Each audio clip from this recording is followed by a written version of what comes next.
Dober dan, dragi moji. Danes sem se odločila, da posnamem video zaradi tega, da vam predstavim nekaj novega, nekaj čudovitega.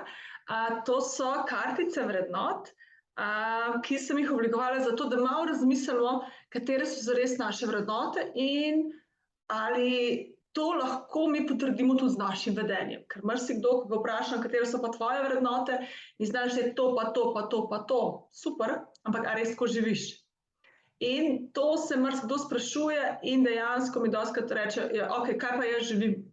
In če ste se tudi vi to vprašali, kaj dejansko vi živite, kaj bi pa radi živeli, poglejte, kako se definirajo vrednote, kako si lahko odgovorite na neka vprašanja in ugotovite, katere so res tiste vrednote, ki jih živite in katere so tiste vrednote, katere bi radi živeli.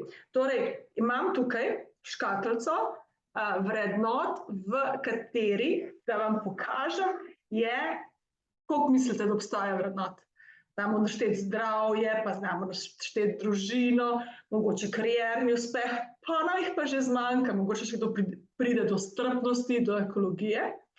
No, jaz sem letos razmišljala celo poletje, pa že na osnovi 2-letnih izkušenj in sem jih naštela, veste koliko? 86. 86 vrednot, razno raznih, zato da boste lažje delali s temi karticami, kot reka, Zinka, 86, kako naj s tem delam, sem za vas pripravila ena taka kratka navodila, da boste videli, kako z temi vrednotami tudi, s karticami vrednot tudi delati in želim, da se vsi nekako najdete tiste, ki so vaše. Zdaj, videli boste, zadnjič je bilo eno tako zelo zanimivo doživetje, sem imela ena starejša gospa, gleda te moje kartice in reče, Zinka, dobro počutje, a to je res vrednota? Pa sem se jaz nasmejala, sem rekla, gospa, vprašajte svojo hčero, njej je zagotovo pomembno. Vidimo, da se vrednotno tudi generacije od generacije spreminjamo, a ne?